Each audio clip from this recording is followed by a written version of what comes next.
What's up, YouTube? I'm back, y'all. Y'all think I'm playing about this every day posting on y'all, but no, I'm dead serious. Like, I'm gonna be posting every single day, regardless. So last night, like I told y'all, I was going to start like kind of pre-planning what I was gonna talk about. Well, I lied about that part. I didn't get a chance to write in my notebook about the things that I was going to actually be talking about. But I do have a subject that I want to discuss. Yesterday, while I was cooking, I was listening to Sarah Jakes. And y'all, that's my girl. Like, she's the whole main reason why I even started changing my mindset. It was listening to her and actually seeing somebody who mirrored me, that went through what I went through as a child, having a child at a young age and, going on and getting in another relationship that wasn't for you, and then you on to another relationship. So I seen myself in her and a lot of things that she said, a lot of ways that she moved, and I seen that I figured if she can do it, I can do it. So she was like the start of me changing my mindset. This was like maybe 4 years ago. It was her, and then I started listening to E.T., Eric Thomas, and Jim Rohn. Jim Rohn is like the main. He's like, to me, Jim Rohn is at the top. I love listening to Jim Rohn. He's so just straight to the point. He's a realist to me. So, and a lot of things that he said just made sense. And I remember one thing he said, that if you change your mindset now, in 5 years, I guarantee you, your life will be totally different. So I'm almost at that 5-year mark. And I believe that, because since I started changing my mindset over the years, a lot of things, I think different. I don't think the way that I used to think. And it come from listening to motivational speeches and just moving different, and definitely at the top, above all, God himself. Me gaining a closer relationship with God and praying more. Praying more, reading the word, getting into the word, understanding that the word mimics our lives. Now, just the timeline. As far as the word goes, I listened to the Bible Project. They helped me understand a whole lot of what was in the Bible. I love them. Y'all should look them up on YouTube. They're called the Bible Project. But anyway, so yesterday I was listening to Sarah Jakes, and she she was preaching at her church that day, and she talked about how we get so caught up in being the underdog that we miss, we forget the fact that we're influential and that we're anointed and that God is blessing us. I don't know if you ever noticed, like, sometimes you have some people who are on their stuff and they're getting their blessings and the desires of their heart. They're actually manifesting the life that they dreamed about. All of those things, all of the desires of their heart is coming to fruition. And yet they still acknowledge their haters. They're still looking for a fight. They're still, thinking somebody is out to get them. They're thinking this too good to be true.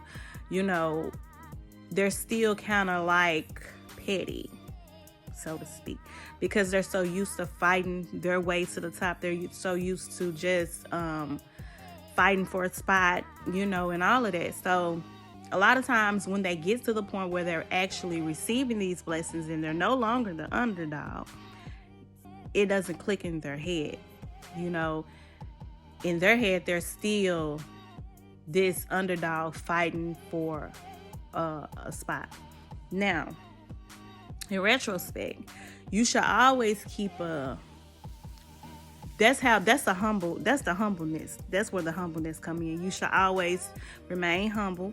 But like I said on my videos, a couple of videos ago, don't be too humble to the point where you don't even receive your blessings. But you should always remember where you came from, in a sense. So I'm not saying not to remember, because that's going to make you go even harder when you remember where you came from. And then you appreciate what you have as well. That helps you.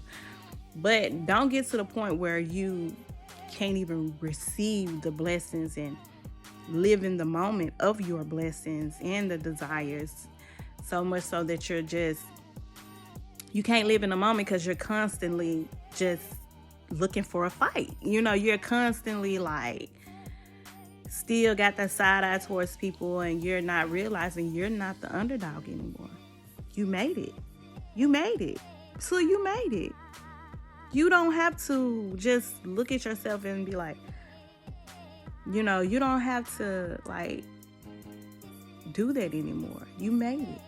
You're on the next level. So, and I think a lot of us miss our blessings because of that. It's almost like not stopping to notice the color purple. You know what I'm saying? To notice that the flowers grew in your yard that day.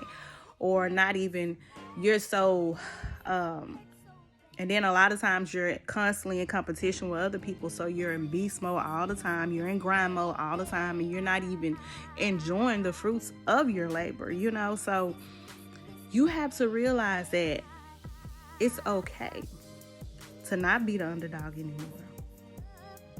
Embrace your blessings. Embrace the desires that he's gave you, the desires of your heart. Embrace that, and realize that you're an actual inspiration to other people, that people are looking at you, so if you're constantly feeling like you have a point to prove or feeling like you're in a fight, your supporters and the people that's looking up to you, they're noticing this. Like, you cannot fake your way around that. People notice when you're feeling some kind of way. They notice that. That's one thing you can't fake. You have to be genuinely, you have to figure out a way to just block all of that out, instead of just embrace it. Be happy. Just know that people do love you. It's okay. You do have people that actually love you and care for you and are happy for you, and you've made it. You can be the example now, You don't have to be the underdog anymore.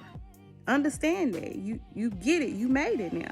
So, and I think a lot of us, like I said, we miss our blessing. Have you ever seen someone who you see them, you like, man, they're doing so good now. They finally got to where they're going, and then they stop. They don't go no further. They stop, and sometimes they even fall off. Not to say that we fall off all through life. Now, we do fall off and get back up. But you see this person, and you be like, dang, what happened? Well, they didn't think they deserved it, in a sense. They were still living their lives as the underdog. They didn't receive that blessing like they should have received it. And I think a lot of us, we have to get out of that mentality of struggle, and we have to put on the mentality of winning. You know what I'm saying? Like, you get out of struggle mode, get in living mode. One time I was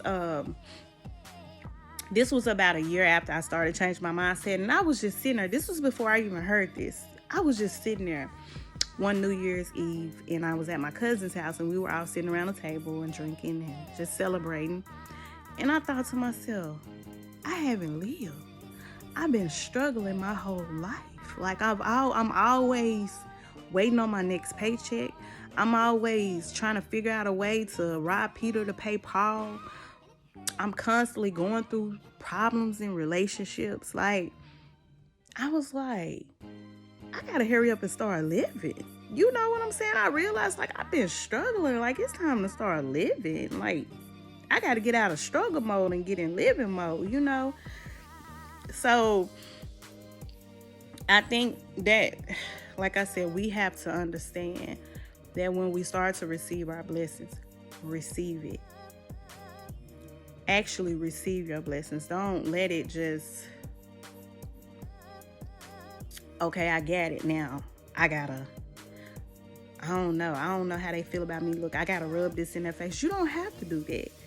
God said he will make your enemies your footstools. He didn't tell you to make your enemies your footstools. He said he would do that. There's no need in trying to rub anything in nobody's face. You just keep doing what you do. Get out of that underdog mindset and understand you made it. It's okay to have some. Yes, you do deserve it. God granted you grace and mercy. That's what it's for. So yeah. But anyway, I just wanted to get on here and talk about that. I hit my 10-minute mark. I don't like to go too far because I know how it is. But anyway, thank you all for listening, watching, like, comment, subscribe, and share this video if you like it. Peace.